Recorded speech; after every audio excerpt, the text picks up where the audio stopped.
The lecture hall fell silent as Professor Zarthik's chitinous mandibles clicked with anticipation.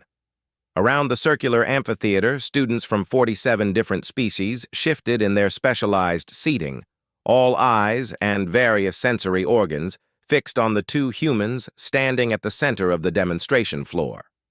Anna Chen crossed her arms and tried not to smile at the skeptical faces surrounding them. Beside her, Leo Martinez maintained his usual diplomatic expression, though she could see the corner of his mouth twitching with barely suppressed amusement. So, Zarthik's translation device rendered his insectoid language into smooth galactic common. The humans claim their species possesses unusual physical capabilities. This seems improbable, given your evident fragility. A ripple of agreement, manifesting as bioluminescent flashes, subsonic rumbles, and chemical signals, spread through the assembled students. Anna had grown accustomed to this reaction over the past 3 months at the Intergalactic Academy. Humans were the newest members of the Galactic Council, and most species couldn't reconcile humanity's accomplishments with their apparent biological weakness. "We're actually quite durable," Leo said, stepping forward with the easy confidence that had made him the perfect choice for humanity's first diplomatic corps. "Our homeworld has a gravity of 9.8 meters per second squared, significantly higher than the galactic average of 6.2. A Vrelian student, a being that resembled a floating jellyfish with crystalline tendrils, pulsed with what Anna had learned to recognize as dismissive amusement. "Gravity adaptation is common. My species evolved in crushing ocean depths. The Korth," it gestured toward a massive, armored creature in the back row, "originate from a planet with 11 meters per second squared." "True," Anna interjected, moving to join Leo. "But we didn't just adapt to our gravity. We evolved as persistence predators on a death world, Category 7 classification." That got their attention. Murmurs spread through the class. Death worlds were rare, planets where life faced such constant, extreme challenges that survival required exceptional traits. Professor Zarthik's multifaceted eyes gleamed with interest.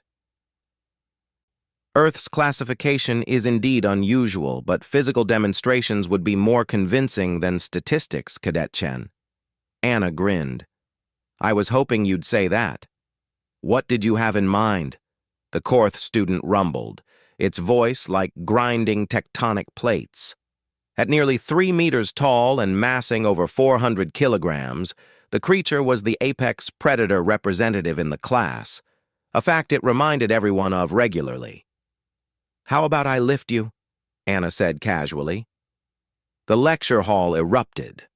Students vocalized shock, disbelief, and concern through their various communication methods. The Korth itself seemed frozen in place, trying to process what it had just heard. "You lift me?" it finally managed. "Human, I weigh 412 kilograms. You mass perhaps 60? 58, actually," Anna corrected.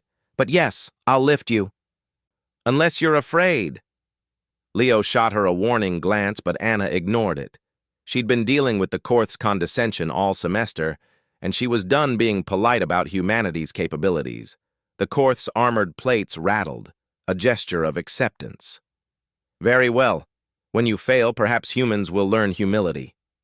Anna stripped off her academy jacket, revealing the compact, efficient musculature beneath. To alien eyes, she looked impossibly slight, fragile even. They didn't understand the engineering marvel of human anatomy, the dense bone structure forged by high gravity, the efficient lever systems of her joints, the fast twitch muscle fibers developed through millennia of hunting. The Korth descended to the demonstration floor, its massive clawed feet creating small tremors with each step. It stood before Anna, towering over her, probably triple her mass. "The squat lift is humanity's strongest," Leo explained to the class, slipping into instructor mode. "It engages the largest muscle groups: quadriceps, gluteal muscles, hamstrings, and core stabilizers.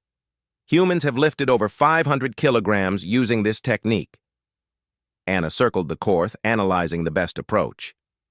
"I'll need you to crouch down," she told it, "and hold still." The predator complied, lowering itself until its central mass was at waist height for Anna. She stepped in close, positioned her feet shoulder-width apart, and slid her arms under the creature's bulk. The Korth's armored hide was warm under her grip.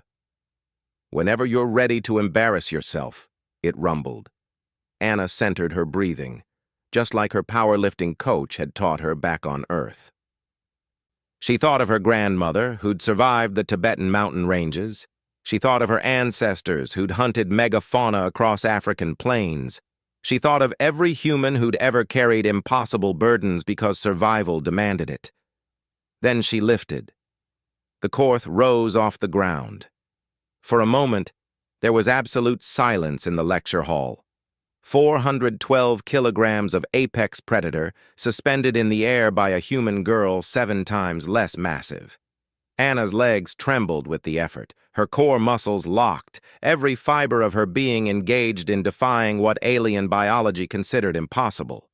She held the position for 3 seconds, an eternity, before carefully lowering the stunned Korth back to the floor. The amphitheater exploded with noise.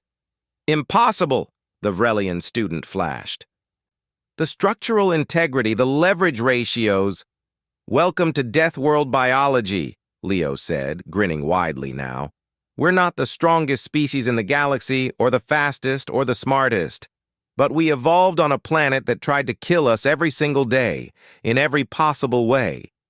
So we became very, very good at surviving." Anna, catching her breath, looked at the Korth. The massive predator stared back at her with what might have been respect. "Your species," it rumbled slowly, "is terrifying." "We prefer determined," Anna replied, extending her hand.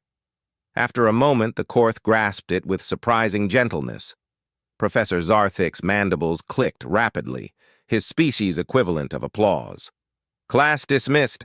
I believe we all have much to reconsider about human capabilities." As the students filed out, buzzing with animated discussion, Leo nudged Anna with his elbow. "Show off." "Hey, they wanted a demonstration." She rolled her shoulders, already feeling tomorrow's soreness. "I just gave them one they won't forget." From Earth to the stars, humanity had one consistent message. Never underestimate the species that clawed its way to space from a planet actively trying to prevent it. They wanted to see what humans could do. Anna had shown them, and this was just the beginning.